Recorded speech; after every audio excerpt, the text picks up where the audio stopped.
ఇది జరిగింది. ఇక రాజకీయ దాడులు, ఇదైతే మరి దుర్మార్గం. ఎవడైనా మాట్లాడితే నిన్న నాకు ఒక ఆయన ఫోన్ చేస్తాడు, వాళ్ళ స్క్రీన్ షాట్ మీకు చూపిస్తా ఒకసారి మిత్రులారా, మీరు కూడా అరుచుకోరి. నిన్న ఒక ఆయన కాదు, దాదాపు ఒక 10 మంది, మరి ఈ బ్యాచ్ ఎక్కడి నుంచి ఫోన్ చేసింది ఏంది అని తెలియదు, కానీ ఇగో ఈ నెంబర్లు మీకు పెడుతున్నా. నైటు దాదాపు ఎంతసేపు అంటే చాలాసేపు బాగా సతాయించరుగో ఈ బ్యాచ్. ఒకసారి ఈ నెంబర్లు సేవ్ చేసుకోరి, జర క్లోజ్ చేయ. ఈ నెంబర్లు ఈ మోతవర్లు ఎవరో మనం కూడా అరుచుకోవాల్సినటువంటి అవసరం ఉంది. మిత్రులారా ఒకసారి చూడండి, నా పేరు నీకెందుకంట ఈ నెంబరు. ఇగో ఈయన వీళ్ళు, ఇదంతా అదే బ్యాచ్. నైట్ 2 గంటలకు కూడా ఫోన్లు, ఈ బెదిరింపే కార్యక్రమాలు అన్నమాట, బెదిరించేటువంటి కార్యక్రమాలు. సో కాబట్టి వీళ్ళు ఎంత బూతు వల్గర్ లాంగ్వేజ్ అంటే వీళ్ళు మాట్లాడేది. నేను మాట్లాడలే, మా మిత్రులు మాట్లాడారు పక్కన ఉంటే ఫోన్లు తీసుకొని. ఎంత దుర్మార్గంగా అంటే అంత దుర్మార్గంగా మాట్లాడుతున్నారు. వాడికి ఆలికి అమ్మకు తల్లికి చెల్లికి తేడా లేకుండా మాట్లాడుతాడు వీడు.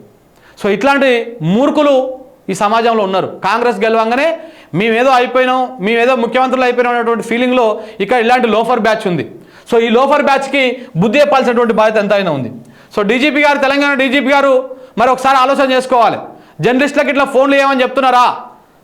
మీ రేవంత్ రెడ్డి నుంచి ఇట్లాంటి ఆదేశాలే ఉన్నాయా? ఫోన్లు చేసి మీ కుటుంబాన్ని ఇబ్బంది పెడతాం, మిమ్మల్ని ఇబ్బంది పెడతాం, నీ సంగతి చూస్తాం, ఆడికి పోతాం ఈడికి పోతాం. సరే ఏడికన్నావో ఎక్కడికన్నావో నువ్వు చెప్తే భయపడతాలో, లేకపోతే ఈ ఫోన్లు చేపిస్తున్నటువంటి ఈ బ్యాచ్కి భయపడతాలు కాదు. నాకు తెలిసి ఈ ఫోన్లు మొత్తం మెజారిటీగా మా మునుగోడు ప్రాంతం నుంచే వస్తున్నాయి. ఈ రాజగోపాల్ రెడ్డి పనే ఇదంతా. ఎందుకంటే అర్థమవుతుంది చూస్తుంటే, మా ఊరు పేర్లు, నా ఇంటి అడ్రస్లు, నా కార్ నెంబర్లు ఇట్లాంటివన్నీ చెప్తా ఉన్నాడు అనమాట. అవన్నీ చెప్తే భయపడతా అనుకోవడం వల్ల ఇది అమాయకత్వం అవుతుంది. మిస్టర్ రాజగోపాల్ రెడ్డి గుర్తుపెట్టుకో, నువ్వు ఎక్కడోడివి ఏడోడివి ఏంది కథ, ఇప్పటికి అదే చెప్తున్నా. బిడ్డ నువ్వు నాన్ లోకల్, నేను లోకల్. నాది అదే మునుగోడు గడ్డలో పుట్టి పెరిగినోడిని. నువ్వు అనవసరంగా గెలుక్కుంటే అది నీకు రేపన్నాడు అదే నీకు పెద్ద శూలమైనటువంటి పరిస్థితి కూడా ఉంటుంది. అనవసరంగా గెలకొద్దు, నీ పని నువ్వు చేసుకో, నా పని నేను చేసుకుంటా. నువ్వు పోయి ఆ రేవంత్ రెడ్డి దగ్గర కాలు మొక్కో ఏలు మొక్కో మంత్రి పదవి తెచ్చుకునే ప్రయత్నం చేసుకో. ఆ మునుగోడు గడ్డని బాగుపరచు. మునుగోడు గడ్డ ఇప్పటికీ ఫ్లోరోసిస్తో ఇబ్బంది పడుతున్నది. కేవలం తాగే నీళ్ళలో మాత్రమే ఫ్లోరోసిస్ పోయింది. ఇంకా మనం వాడేటువంటి మన పశుపక్షాదులు తాగేటువంటి నీళ్ళల్లో, మనం పండించేటువంటి నీళ్ళల్లో, మనం ఏదైతే కళ్ళు ఆ ప్రాంతంలో ఉంటుందో ఆ కళ్ళులో కూడా ఫ్లోరోసిస్ ఉంది, ఫ్లోరైడ్ ఉంది. కాబట్టి ఆ ఫ్లోరైడ్కి శాశ్వతంగా విముక్తి కల్పించు.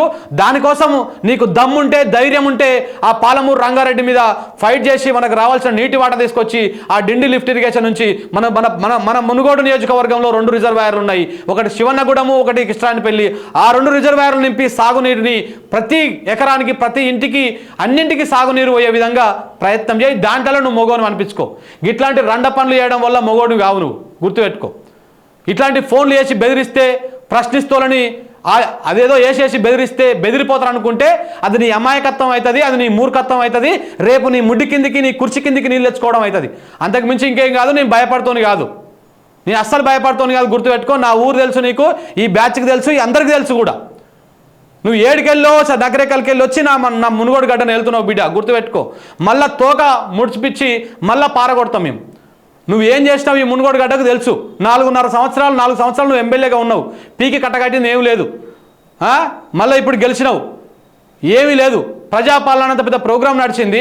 ఏడనన్నా ఒక్క ఫోటో చూపిస్తావా ప్రజాపాలనలో పాల్గొన్నది? నువ్వు ఏడవన్నావు నువ్వు అసలు ప్రజాపాలనలో చూపి? ఎక్కడ కూడా కనపడలే. మునుగోడు ప్రజలారా చూడండి మీరు. మరి ప్రజాపాలన కాంగ్రెస్ పార్టీ పెట్టింది కదా, పెద్ద అద్భుతమైనటువంటి అది కదా.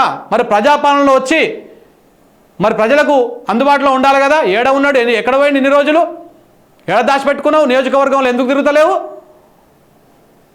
ఈ చిల్లరగాళ్ళని పెట్టుకొని నాకు ఫోన్లు చేయించి ఏదో చేస్తా అంటే భయపడతా అనుకోకుర్రి, అస్సలు భయపడతా అనుకోకుర్రి. అది ఇంకా ఎక్కువ అవుతుంది, ఇది ఇంకా ఎక్కువ అవుతుంది. అది అనవసరంగా నువ్వే ఇబ్బందులు పడాల్సి వస్తుంది. నీ భాగవతం మొత్తం, నీ కాంట్రాక్టులు, నీ కథలు, నీ కార్ఖానాలు అన్నీ కూడా తీసుకొస్తాం, సమాజం ముంగల పెడతాం. మాట్లాడుతూ కదా ఆ రోజు శివన్నగూడెం రిజర్వాయర్ కింద మునిగిపోయిన వాళ్ళకు, ఈడ కిష్టానిపల్లి కింద మునిగిపోయిన బాధితులకు, నిర్వసితుల బాధితుల పక్షాన మాట్లాడుతూ కదా. ఇవాళ అధికారం నీది, పార్టీ నీది, అధికార పార్టీ ఎమ్మెల్యేవు నువ్వు. అదే శివన్నగూడెంలో మునిగిపోయినటువంటి బాధితులకు ఇంటికో ఉద్యోగం ఇయ్యాల. దాంతోపాటు కిస్రాన్పల్లి రిజర్వాయర్లో మునిగిపోయినటువంటి 2 ఊర్లు మునిగిపోయినాయి. లక్ష్మీనాపురము తండా, లక్ష్మీనాపురం తండా. ఆ 2 ఊర్లలో ఎంతోమంది యువకులు ఇప్పటికీ ఉద్యోగాలు లేకుండా వాళ్ళ సర్వస్వం కోల్పోయారు.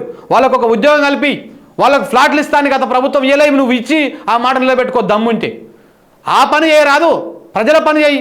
నాకు ఫోన్లు చేపిస్తే ఏమొస్తుంది, నన్ను బెదిరిస్తే ఏమొస్తుంది, ఇంకా నీ భాగవతం బయట పడుతుంది, ఇంకా నీ రస్కరాజ్యం మొత్తం బయటకు వచ్చి నువ్వు ఉంటుంది.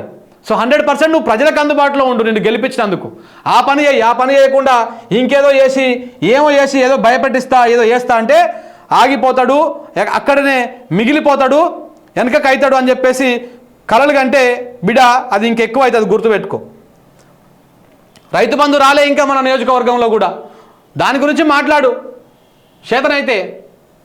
ఈ దాడులకు ఇట్లాంటి దాడులకు ప్రోత్సహిస్తే రేపన్నాడు ప్రజలు కూడా నిన్ను తిరగబడి కొడతారు. ప్రజలు ఓటేస్తేనే నువ్వు ఎమ్మెల్యే అయినావు. నీ తాగుబోతు బ్యాచ్ని అటుగా నపుంసకలోనే నాకు ఫోన్లు చేపియకు. అర్థమైంది కదా? నపుంసక బ్యాచ్ నాకు ఫోన్ చేస్తుంది. ఆ నపుంసక బ్యాచ్ తెలుసుకోవాల్సింది ఏంటంటే ఫోన్లు చేస్తే భయపడతాడు కాదురా శంకర్, గుర్తుపెట్టుకోరి.